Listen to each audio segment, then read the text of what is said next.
archives of Prasar Bharati presents the timeless treasure of golden era.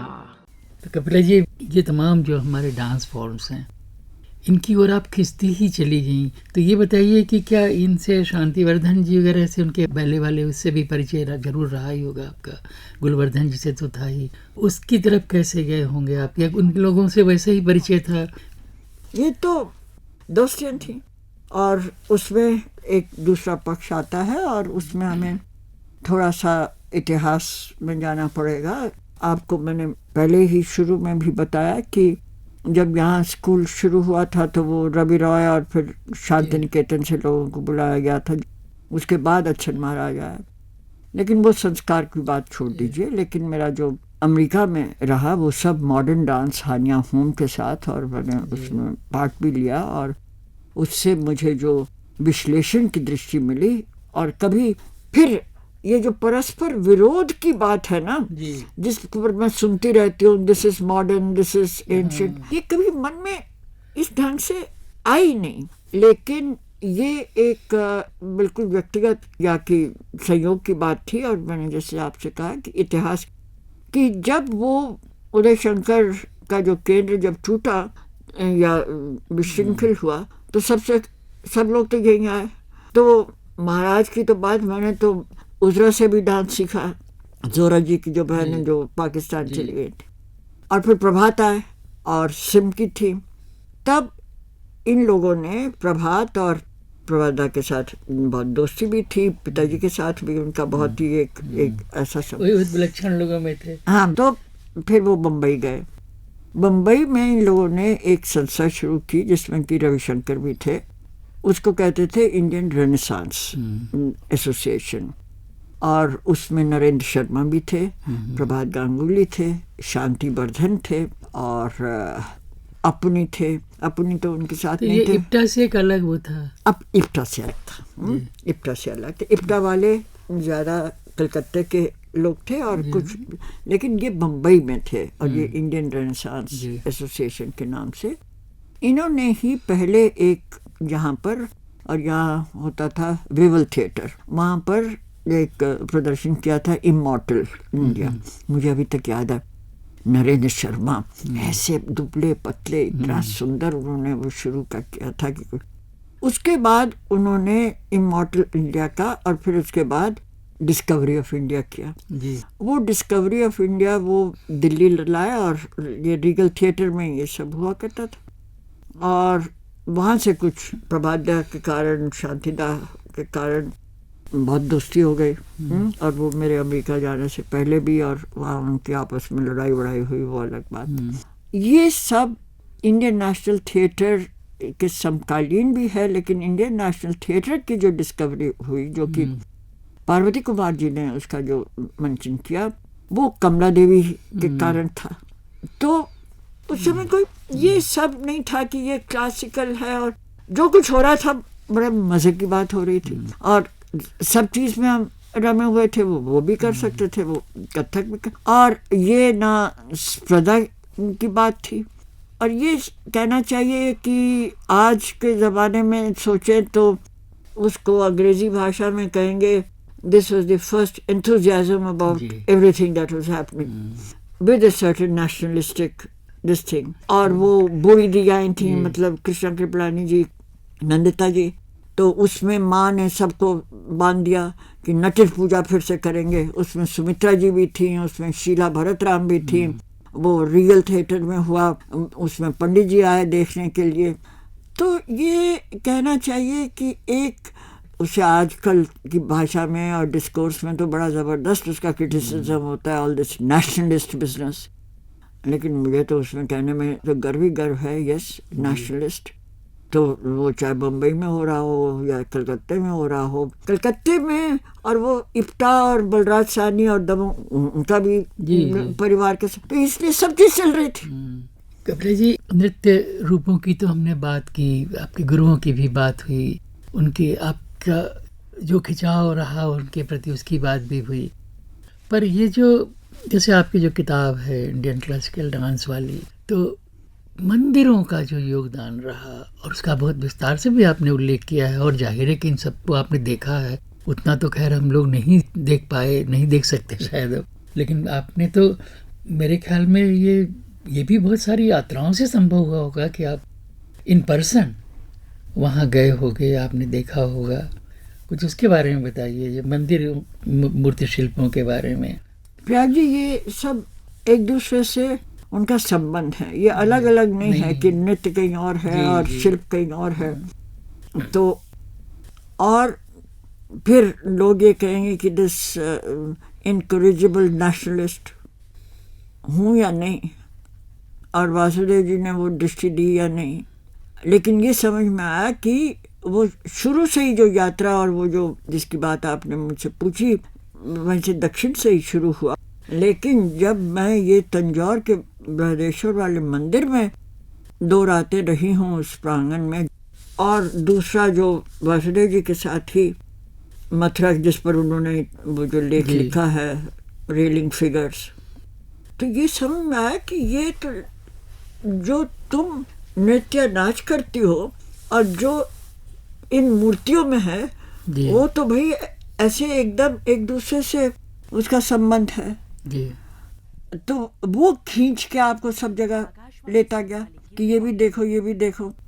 और उसके साथ ये भी संयोग हुआ कि पुरातत्व से रहा उसका बीज, उसके लिए मुझे जो श्रेय देना है वो बादशाह जी के पिता श्री हीरानंद शास्त्री से, क्योंकि उनसे जो, और वो वैसे ही हंस के कहा करते थे कि लड़के करेंगे या नहीं करेंगे, तुम मेरी किताबों को पढ़ोगी या वो। और जब बनारस में थी तो उनकी जो लाइब्रेरी है वो नागरी प्रचारणी सभा को उन्होंने दे रखी है, और विलक्षण पुस्तकालय बड़ा पुस्तकालय रहा होगा। नहीं, काफी पुस्तकालय तो है, लेकिन उनकी पुस्तकें और उसके ऊपर कार्य करना चाहिए। मैं इसलिए ये सब कह रही हूँ। तो तब जो ये हुआ कि भाई इसका, और जो कि वासुदेव जी ने कहा कि ये सब एंथुसियाज्म से नहीं होगा, ये तो आप ठीक ठीक शोध करिए। और क्या क्या उन्होंने जी कनिंगम और इसकी रिपोर्ट और मार्शल की रिपोर्ट और सांची का ये पढ़ो और वो पढ़ो, वो सब वासुदेव जी के कार्य। उन्होंने जो पिटाई की है ना, और सब लोगों का ये था कि इसको तो धूप से वो विद्या देंगे, लेकिन ऐसा गुरु। तो जाइए सांची देख के आइए, फिर बात करेंगे। अच्छा, तो आप फिर आप जाते भी हो तो कहीं जी यहाँ से कैजुअल लीव लेके पढ़ा रहे थे, रात को फिर ट्रेन लेके और भोपाल पहुंच गए। अब तो वो सब जो था, जाओ उदयगिरी जाके देख के फिर बरा की बात करेंगे। तो उसका जो संस्कार पड़ा, तब बाकी का तो ये कि आर्कियोलॉजिकल लाइब्रेरी की जाइए आप फोटोग्राफ्स देख के आइए, फिर बात करेंगे। तो ऐसा मृदु और ऐसा कठोर गुरु तो किसी को मिले तो मेरे ख्याल में जितने सारे हमारे स्मारक कहिए, मंदिर कहिए, धरोहर कहिए, मतलब खजुराहो, महाबलीपुरम, सांची, कोणार्क, एलोरा जनता, एलिफेंटा, ये सब आपने कई बार देखे या? हाँ, बहुत बार देखे, एक बार नहीं, बहुत बार। जब तक उसके साथ एक तो, और मैंने तस्वीरों से बहुत कम काम किया जी, तस्वीरों से बनने, और जो पूर्वी एशिया पर भी लिखा है वो सब यात्रा में जब देख के लिखा है। और गुरुजी से ये भी संज्ञा बहुत प्यार से सुनी है, महामूर्ख अमेरिका से पढ़ के आए तो, लेकिन उससे एक बिल्कुल तारतम्य से, इतिहास की दृष्टि से, आर्कियोलॉजी की दृष्टि से, ये नहीं है कि खाली देखा तो ये भी और ये भी और वो नहीं। और उसके फलस्वरूप जो थीसिस तो बहुत बड़ा था, वो क्लासिकल इंडियन डांस जो लिखा, उसमें एक चीज़ में मैं इसका गर्व करती हूँ कि कहीं आपको हिस्टोरिकल या आर्कियोलॉजिकल त्रुटि नहीं मिलेगी। जी हाँ, वो तो इसीलिए कि सब प्रत्यक्ष, और आपने जैसा बताया ही कि आपने बार बार देखी चीज़ें, वो दिखाई पड़ता, पढ़ते समय भी लगता है कि जिस तरह रिलेट किया जा रहा है उसके बिना संभव ही नहीं है। उसके बिना, और उसमें ये खाली एंथुजियाज्म, और जो कि उन्होंने कहा कि बहुत आपने एंथुजियाज्म, आप तो ढंग से इसको पढ़िए और एक एक रिपोर्ट पढ़िए और फिर वो स्मारक भी देखिए और म्यूजियम्स में भी जाइए, और उसके बाद फिर जो उसका आर्कियोलॉजिकल पक्ष है उस पर आप कभी ये सुपरफिशियल बात नहीं करिए जी। और तब उनसे जो जितनी बातें होती रही और जो चर्चा हुई, तो जब तक वो वाली दृष्टि, जहाँ तक मूर्ति कला का सवाल है, जहाँ चित्रकला का सवाल है, उसमें जिस व्यक्ति ने मुझे आंख दी वो राय साहब थे जी।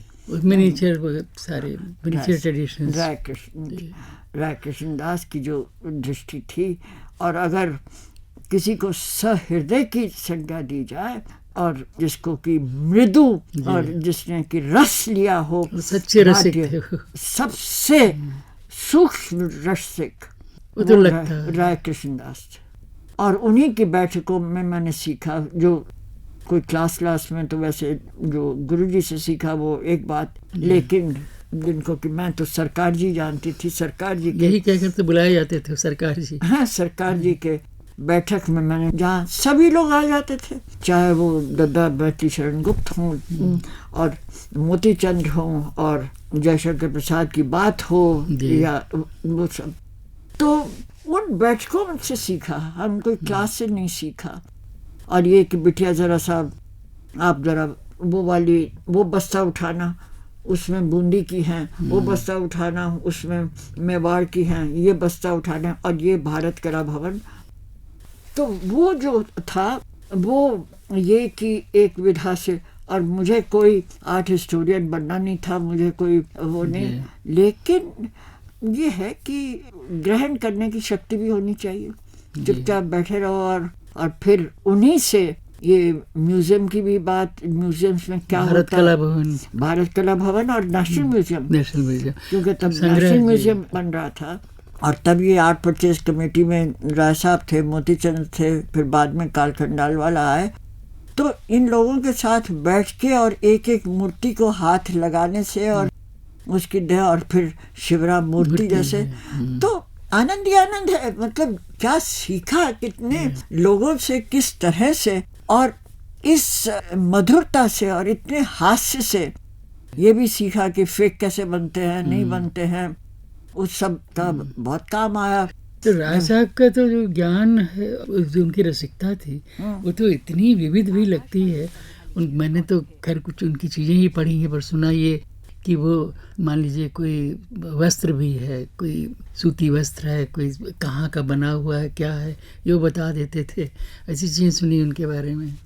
वो ऐसी आंख मैंने किसी की नहीं, और संगीत के विषय में भी, वस्त्र के विषय में भी, और एक बिल्कुल विस्तृत, तो जो उनकी टेक्सटाइल्स में और भारत कला, और फिर ज्वेलरी में, और नेशनल म्यूजियम का जो कलेक्शन है वो बहुत सा उनके चयन के कारण हुआ, क्योंकि तब ये कि डेकोरेटिव आर्ट्स, ये सब जो संज्ञान थी ना कि ये डेकोरेटिव आर्ट्स है, ये कम कलाएं हैं, ये क्लासिकल है, और ये सब वर्गीकरण, उसको वो तो बिल्कुल नकार देते थे। और राय साहब की जो दृष्टि थी और इतनी सूक्ष्म, और उसमें कोई इस तरह का ना अहम का भाव, ना ये कि उनको कुछ कह, लेकिन उनकी जो 2 पुस्तकें हैं छोटी सी, भारतीय चित्रकला और भारतीय मूर्तिकला, वो मैंने आनंद कृष्ण जी से, राजा भैया मैं उनको बुलाती हूँ, और बहुत बार आग्रह किया कि इलाहाबाद से छपी थी कि उनको फिर से प्रकाशित करना मैंने चाहिए। भी कहा, और उन्होंने कहा कि नहीं वो डेटेड हो गई। मैंने कहा डेटेड नहीं है, मैं उनके, और ऐसे संयोगवश मैंने कल ही एक वो कल्चरल हेरिटेज ऑफ इंडिया का पार्ट 2 वॉल्यूम 7 पार्ट 2 जो कि इंस्टीट्यूट ऑफ कल्चर छाप रहा है, उसका एडिटोरियल कल मैंने भेजा कलकत्ता, और ज़रा सा लंबा हो गया, इसलिए मैं आपसे ये शेयर कर रही हूँ, क्योंकि मैंने उसमें 2 पंक्तियाँ लिखी हैं राय साहब। मैंने कहा कि राय साहब may have not written very much, but what he gave is that discerning eye to look at Indian art in all its facets. बिल्कुल सही है। And Anand Krishnan, who has carried out his thing, has a phenomenal memory. और जो उन्होंने आनंद कृष्ण जी का उस मध्यकालीन युग की जो चित्रकला है और जो उसका संगीत का जो संबंध है, वो राजा भैया समझते हैं। जी। और जिसके के ऊपर बहुत कम काम हुआ है, क्योंकि जिन लोगों ने मध्यकालीन चित्रों पर काम किया है उन्होंने इतिहास की दृष्टि से या केवल शैली की दृष्टि से देखा है। राजा भैया की एक ऐसी दृष्टि, क्योंकि उनका संगीत पर भी अधिकार है और विशेषकर पूर्वी अंग और ठुमरी पर, तो उसका संबंध, और इसलिए डायरेक्टली तो नहीं, लेकिन मेरा जो थोड़ा छोटा बहुत काम गीत गोविंद पर हुआ उसका कहीं ना कहीं इन लोगों की दृष्टि और उनके संपर्क से जो दृष्टि मिली, क्योंकि इस सब का वासुदेव जी से कोई संबंध नहीं है, वासुदेव जी का दूसरा एक स्तर था। तो ऐसे ऐसे लोग भी रहे हैं, तो इसलिए ये बड़ा सौभाग्य रहा कि एक तरफ प्रयोग और दूसरी तरफ विद्वत्ता और तीसरी तरफ चिंतन, और चौथे स्तर पर जो सबसे अधिक और जो महत्वपूर्ण है रसिक जो होता है, जो सहृदय होता है, वो सब पाया। और उसके लिए मैं कितने लोगों का धन्यवाद दूँ। कपिला जी, अब ये सोचता हूँ कि इस पर तो खैर थोड़ी लंबी ही बात होगी, पर अभी से शुरू कर देते हैं, क्योंकि गीत गोविंद का प्रसंग आ ही चुका है। और गीत गोविंद पर भी आपकी पुस्तकें तो है ही हैं, कई चित्रमालाओं को लेकर भी जो आप कर, उसमें गीत गोविंद के सिलसिले में उसके प्रसंग से बहुत सारा चिंतन और अध्ययन सब सामने आया है। ये इसकी शुरुआत कैसे हुई थी? क्योंकि एक तो अभी भारत कला भवन से याद है कि बूंदी गीत गोविंद तो शायद छपा भी वहीं से है ना? बूंदी प्रयाग जी, इसमें भी यही है कि कहीं लग जाती है बात जी, और ये समझ में आया था, और उसका भी नृत्य से संबंध है। गुरु जी से, यानी गुरु आमोबी सिंह से पहले श्रुत कमला सीखा और उसका अभिनय, और उसके बाद हरि रेह मुग्ध वधु। तब मैं जब भरतनाट्यम का अभ्यास हुआ, और विशेषकर कला क्षेत्र के, उससे मैंने दोनों मार्गम सीखे हैं, और उनकी शिष्या जो थी ऐसी ललिता को, जिनको मैं लाई, और फिर बार बार रुक्मिणी देवी, वहाँ भी देखा कि गीत गोविंद है। फिर जी केरल गई तो वहाँ गुरुवायूर मंदिर में अंदर गई तो वहाँ भी गीत गोविंद गाया जा रहा था। अच्छा जी, फिर कर्नाटक में उडुपी गई तो वहाँ भी गीत गोविंद। मैंने कहा ये तो एक से लेकर, उड़ीसा में तो रहा ही, उड़ीसा गई तो पुरी के मंदिरों में और महाडियों में और दोतीपुआ में भी था।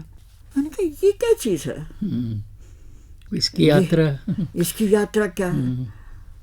तब क्योंकि उधर भारत कला भवन में गीत गोविंद की और नेशनल म्यूजियम में रांधवा की पुस्तकें, कांगड़ा गीत गोविंद, बसौली गीत गोविंद, तो मैंने कहा ये तो कुछ ऐसा मामला है कि इसको ज़रा सा फिर से देखना ही चाहिए। तो तब एक बार लत लग जाए तो लग जाए।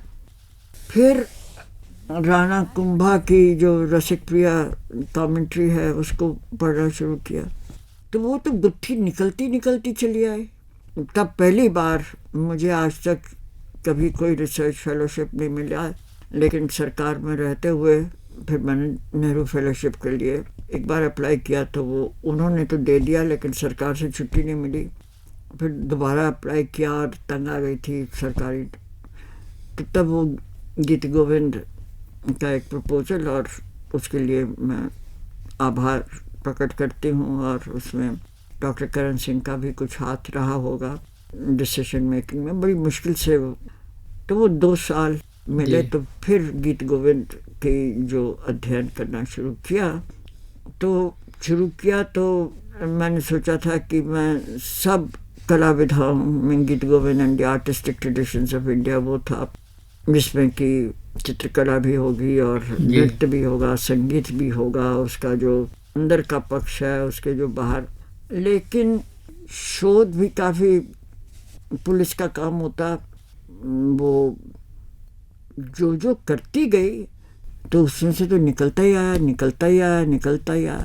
तो तब जब लिखने की बात आई तो मैं ये समझ में आया कि मैं तो एक वॉल्यूम में ये सब नहीं, उसमें एक छवि में एक लेख है गीत Govind and the artistic traditions, वो खाली एक उसकी समरी है। तब मैंने देखा कि एक एक जो चित्रकला की विधा है और विशेषकर जो मध्यकालीन शैलियाँ हैं उसमें तो गीत गोविंद भरा पड़ा। जी। तो मेरी एक जो थोड़ी बहुत दृष्टि हुई, ये चित्र जो है वो अलग अलग नहीं हैं। और तब तक नेशनल म्यूजियम के साथ बहुत घनिष्ठ संबंध था और आर्ट परचेज कमेटी में भी थी कि हर एक आदमी एक एक चित्र ले आता था और भरानी जी का कलेक्शन भी देखा और भी और जगदीश मित्तल का भी देखा जो प्राइवेट। तो मेरे मन में एक चीज़ आई कि ये जो गीत गोविंद के मध्यकालीन अलग अलग शैलियों के जो चित्र हैं वो चित्र की पुस्तक है जी, वो अलग पेंटिंग्स नहीं हैं और उनको हम एक एक करके नहीं देख सकते हैं, उनको एक तारतम्य में और एक सीक्वेंस में है और एक श्रृंखला में देखना चाहिए। भले शैलियाँ कुछ अलग हो, लेकिन शैलियाँ तो अलग हैं जी, लेकिन जो चित्रकार है हाँ। वो उसी शब्द को, उसी पंक्ति को, उसी कविता के अंश को अपने ढंग से उसको चित्र में जी ढाल रहा है। एक तो बात ये समझ में आई। दूसरी बात जो मैं समझ में आई और जिसका कि अभी अपने राजा भैया की उन्होंने ये बात स्पष्ट की है बहुत, कि विशेषकर मेवाड़ी गीत गोविंद का अगर विश्लेषण किया जाए जिसका कि उसका संबंध एक स्तर पर जो भारतीय दृष्टि काल के प्रति है वो है, क्योंकि एक ही चित्र में काल का क्रम दिखाई देता है और ये बात मैं इस समझ में किसी और ने नहीं कही है, हो सकता है कि मेरी अज्ञानता हो। दूसरी बात कि जो काम वो अष्टपदी अपने शब्द से कर रही है, यानी कि उसका जो अंतिम जयदेव की बात जो हो रही है वो चित्रकार एक साथ तीन बातें कह रहा है। वो ये कह रहा है कि ये जयदेव के मुख से निकला है, तो इसलिए वो जयदेव की छवि या कि जयदेव का जैसे जिसको कि हम कहेंगे अंग्रेजी भाषा में the narrator is never absent. दूसरी बात कि गीत गोविंद की जो अष्टपदियाँ हैं उसमें तो तीन ही लोग हैं, ढाई कह लीजिए, बात भी 2.5 दिन की है होगी, राधा और कृष्ण और सखी। अच्छा, सखी जो है वो या कृष्ण के पास जाती हैं या राधा के पास जाती हैं। ये तो एक रात की कहानी है, उसके बाद तो केवल प्रकृति है और उनका कोई मिलन तो जाके आखिर में होता। तो वो जो व्यथा है सेपरेशन की और उसमें जो सखी सेतु बनती है उसका चित्रण कैसे, तो मैं जहाँ फंस गई, फिर फंस क्या अभी तक उसमें लगी हुई हूँ। तो मैंने सोचा बजाय इसके, मेरे तो मन में ये था कि एक बड़ा जनाब एक क्रिटिकल थिंग गीत Govind and the arts of India, या वो तो एक एक सेट को लेकर ही अभी तक 35 साल में लगी हुई हूँ, उसके 8 निकल चुके हैं, क्योंकि हर विधा का, हर शैली का ये समझ में आया कि वो चित्रकार तो अपने ढंग से उसको इंटरप्रेट कर रहा है। पहले जौर गीत गोविंद है और बूंदी है, मेवाड़ी है और एक गुजरात का है, नॉर्थ गुजरात का है, और फिर दरभंगा का है, फिर असम का है और फिर एक जयपुर का है। इस तरह से मेरी जो सूची है वो जो केवल जिसको कि हम ये कहेंगे कि राजस्थानी पेंटिंग्स वाला जो है उसमें मेरी सूची में अभी 25 है और मेरा काम था कि एक एक लीफ को फिर से रिकंस्ट्रक्ट करना, लाइक ए बुक, जो कि किसी आर्ट हिस्टोरियन ने नहीं किया। और फिर मैं चाह रही थी कि कांगड़ा, बसौली और नूरपुर का, क्योंकि राधाबा जी का बहुत बढ़िया काम है, BN गोस्वामी का बहुत ही महत्वपूर्ण काम है और लेकिन इन लोगों ने सबने एक एक चित्र के ऊपर या कि कुछ एक उदाहरण की तरह, लेकिन ये कि ये पुस्तक के रूप में एक से लेकर और आखिर तक, पहली अष्टपदी से लेकर और कुरु यदुनंदन तक ये कैसे चित्रकार उसको मुखरित चित्रों में, रंग में, रेखा में करता है, वो काम मैं समझती हूँ कि ज़रूर होना चाहिए, कोई ना कोई करेगा। उसके साथ जो काम जिसका कि बहुत भंडार मेरे कार्टन्स में पड़ा हुआ है, वो संगीत का है। क्योंकि मतलब गीत गोविंद जैसे मध्य संगीत का। हाँ, गीत गोविंद और संगीत की जो विधाएं हैं जी, और वो गुरुवायूर में अंदर जो जग गाया जाता है, गुरुवायूर में जो बाहर जो अम्बलवासी गाते हैं। कि हम लोगों ने तो ज़्यादा तो खाली ओडिसी वाला ही सुना। नहीं, केरल भरा हुआ है गीत, भरा हुआ है गीत गोविंद। और कथकली के प्रदर्शन और प्रसार से पहले जो गीत गोविंद गाया जाता है, और ओडिसी में तो खैर उड़िया संगीत में तो है ही, और फिर असम में गाया नहीं जाता, लेकिन क्योंकि शंकरदेव ने राधा को वो लेकिन है। और असमिया जो गीत गोविंद है वो भी काफ़ी विलक्षण है, जो मैंने छापा है महेश्वर नियोग के साथ। और फिर गीत गोविंद की जो मैथिल में जो प्रथा है, जहाँ की वो एक सामूहिक महिलाओं का गीत बन जाता है और विवाह के समय वो गाया जाता है। उसकी पता नहीं अब कहाँ वो रिकॉर्डिंग्स हैं, क्या होगा क्या नहीं होगा। फिर नेपाल में गीत गोविंद, और जो फिर दूसरी एक चीज़ में जिसमें फंसी वो भी काम मैंने एक प्रेमलता बहन जी की बहन उर्मिला को सब दे दिया है।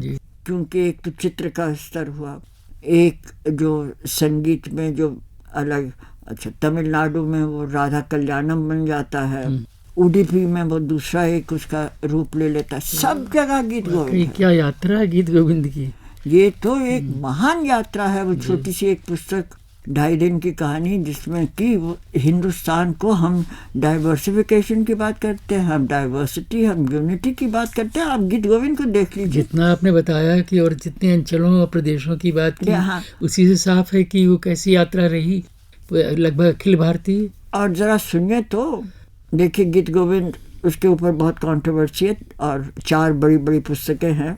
एक केदारनाथ महापात्र की, और फिर बंगाल में शशि भूषण की, जिसमें कि जयदेव का स्थान क्या था और किंदुली कहाँ है, इसकी बात पर बहुत है चर्चा। दोनों लोग क्लेम करते हैं, दोनों मैं जयदेव वाले बंगाल वाले गांव में जा चुका हूँ, और उड़ीसा वाले अलग कहते हैं। बिल्कुल जी, किंदुली वो वाला किंदुली, इधर वाला किंदुली, उसके ऊपर से गया था। बिल्कुल आप गए होंगे मैम।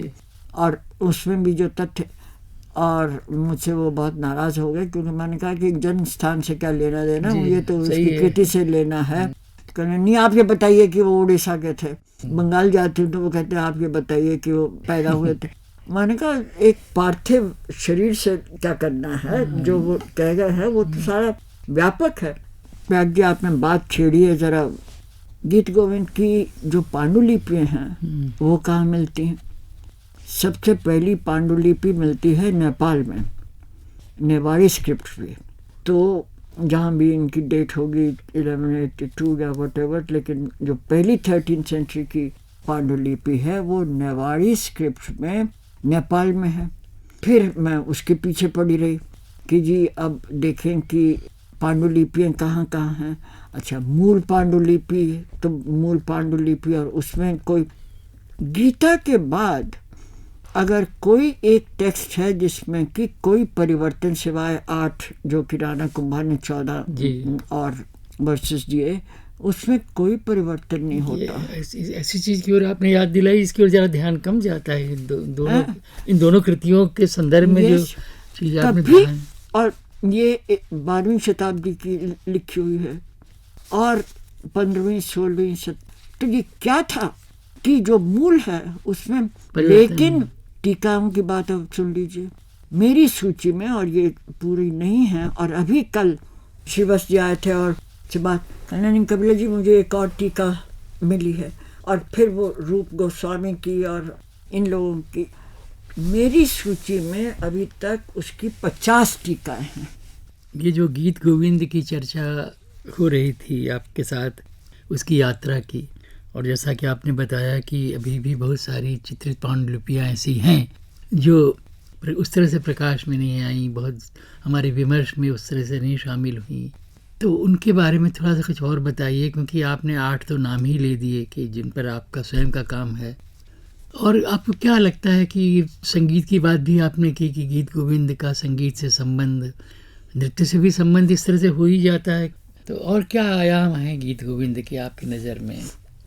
प्रयाग जी, गीत गोविंद एक स्तर पर तो कहना चाहिए कि बहुत ही संक्षिप्त और गुटिका है जिसको कि हम कहते हैं, लेकिन दूसरे स्तर पर या कहूँ या कि उसी एक बूंद या बीच से जो विस्तार हुआ है वो विलक्षण है जी।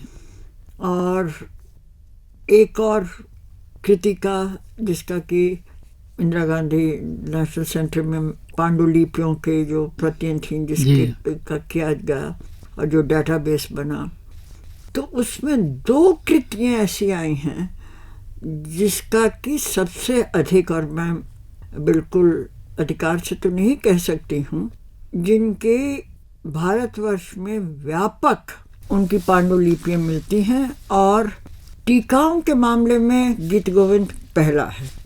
रामायण को छोड़ दीजिए, रामायण के अलग एक, लेकिन ये जो जिसको लघु काव्य कहेंगे, पहला मेघदूत कालिदास का, जी, उसकी जो मुझे प्रतियां मिली हैं, और वो काम डॉक्टर राघवन का था, उसी को मैंने आगे बढ़ाया, और गीत गोविंद की प्रतियों का जो चयन या ढूंढना शुरू किया, तो गीत गोविंद की हजारों में, और वो क्यों पांडुलिपियां इतनी बनी, ये प्रश्न होता है जी। और जैसे कि मैंने आपसे पहले कहा कि कृति पूरब में हुई, बंगाल में हुई या उड़ीसा में हुई, लेकिन 50 वर्ष में या 60 वर्ष में वो गुजरात में कैसे पहुंच जाती है। जो पहली पांडुलिपि है वो नेपाल में कैसे, नेवाड़ी स्क्रिप्ट में, जिसमें बारबस्टर मिलर का जो फेमस अंग्रेजी अनुवाद है वो उस पांडुलिपि के आधार पर है। और उसके बाद कोई 14 भाषा, यानी एक तो स्क्रिप्ट्स, लिपि और भाषाएं जी, दोनों में उसका एक स्तर है, और जिसको कि संपूर्ण गीत गोविंद या अपने मूल रूप मूल उसके फिर अनुवाद हुए, और वो सब भारतीय भाषाओं में आपको मिलते हैं। उड़ीसा को तो छोड़ ही दीजिए, बंगाल में उसके बहुत से, और आसाम की स्थिति ज़रा दूसरी है। गीत गोविंद है लेकिन वहाँ राधा नहीं है, उसकी बात अभी करेंगे राधा जी के पास। आपको आंध्रा में बड़ा ज़बरदस्त उसका मिलता है, तेलुगु में है, कन्नड़ में है, मलयालम तो भरा हुआ है, और राजस्थान भरा हुआ है, और उसके साथ मध्य प्रदेश मालवा के गीत गोविंद का पूरा एक बहुत बढ़िया सेट है जो कि अभी प्रकाशित नहीं हुआ है, वो जयपुर महाराज के उसमें अभी अधीन है, उस पर थोड़ा सा मैंने काम किया था। तो गीत गोविंद का मूल और गीत गोविंद के अनुवाद जी। तीसरा जो स्तर है वो है टीकाओं टिप्पणियों का। उसमें अभी तक मैंने जो आपसे कहा कि कोई 40 या 50 उसकी टीकाएं हैं, और हर टीका अपने ढंग से देखती है। राणा कुंभा की जो टीका है रसिक प्रिया, उन्होंने 14 वर्सेस और पद जोड़े थे, और इसीलिए एक शॉर्टर और लॉन्गर वर्जन कहते हैं, लेकिन मूल में और कोई परिवर्तन नहीं आता। और वो जो टीका है, वो कोई टीका है वो केवल उसको रस सिद्धांत की तरह से देखती है। फिर वनमाली की टीका है, सर्वांग सुंदरी की उड़ीसा की बहुत सुंदर है, जिस पर सुभाष पानी ने काम किया है। और ये टीकाएं हैं जो कि ये कहना चाहिए कि रस शास्त्र या सौंदर्य शास्त्र के स्तर पर इसकी विवेचना करते हैं, और एक एक करके। फिर ऐसी एक टीकाएं हैं जिसकी की श्रृंखला उड़ीसा, बंगाल और गुजरात तक और केरल तक बनती है। वो केवल संगीत की टीकाएं हैं। उनमें कुछ में राग और ताल की बात की गई है, कुछ में केवल राग की बात की गई है, क्योंकि सब अष्टपदियों में राग दिया गया है, और फिर ताल की। फिर ऐसी टीकाएं हैं जिसमें कि वो टीकाएं जिनका कि आग्रह राग ताल ये श्रुति के हुए जिसमें सुगंध की बात की गई है, क्योंकि जो जितना वो सौरभ और जो उसका जो वर्णन है उसके ऊपर टीकाएं हैं। फिर जैसे कि आप जानते हैं नायक और नायिका भेद के लिए तो ये एक लक्षण ग्रंथ माना जाता है, और उसमें रस सिद्धांत के अनुसार से नायक नायिका भेद के ऊपर तो कोई 8-10 टीकाएं तो ये हैं। ये इसका एक पक्ष हुआ। फिर एक दो तरह की टीकाएं हमें मिलती हैं। एक टीकाएं जो जिसका कि एक छोर है जो कि देह को या कि उसको जैसे बंगाल की टीका है जो कि उसको एक कोक शास्त्र की तरह दे। दूसरा जो उसका छोर है वो नील उज्जवल मणि और रूप और सनातन और रूप गोस्वामी की जो टीका है, और वो जिसको कि भक्ति रस, भक्ति वाली तो खैर है, भक्ति रस की तरह से उसको देखते हैं, और जिसमें फिर गीत गोविंद बिल्कुल केंद्र में रहता है। अध्यात्म की तरह से भी देखा गया, अध्यात्म की वही तो अध्यात्म की तरह से। और नील उज्जवल मणि में तो जो गीत गोविंद के ऊपर जो उन्होंने विस्तार किया है वो तो बिल्कुल चकित कर देने वाला है कि ये जो शरीर और आत्मा का संबंध है और ये जो है और किस तरह से ये तो मुक्त होने का, और उसके ऊपर तो इस भक्ति का भी और अध्यात्म का भी, तो इसका तो इतना विस्तार है कि मैं तो ये सोचती हूँ कि कंपन ने तो केवल ये कहा था रामायण जब उन्होंने लिखी, मुझे लगता है कि मैं एक बिल्ली हूँ या मैं कैट अगेंस्ट शोर, फिर हम समुद्र के संज्ञा पर और उसकी आते हैं। लेकिन रामायण का तो जो हो सो हो, लेकिन गीत गोविंद में डूबने पर मुझे तो लगता है कि मैं चींटी से भी कम हूँ। और क्या और किसने और कब, और फिर उसकी जो यात्रा है उसका एक सोशियोलॉजिकल पक्ष भी है, और फिर जो उसका स्थानीय, जैसे जहाँ हमने बात शुरू की कि उड़ीसा में तो जो था और प्रताप रुद्र देव का और अभिनव गीत गोविंद का जो हुआ, और जो गुरुवायूर में एक केवल वो जनार्दन जिसका कि आपने संगीत नाटक अकादमी में रिकॉर्डिंग शायद सुना होगा, मैं पहली बार गई तो वो सारी रात केवल एडिका के साथ उसका पहली अष्टपदी से लेकर और रात तक, तो ये क्या चीज है? सही है, क्या है? अवाक करने वाली ये क्या है? और उसका क्या आकर्षण या क्या उसका बंधन होगा? अच्छा, और गुरुवायूर में अंदर गर्भगृह में तो जनार्दन गा रहे हैं सारी रात, आप बाहर आए तो वो दूसरी तरह का गीत गोविंद गाया जा रहा।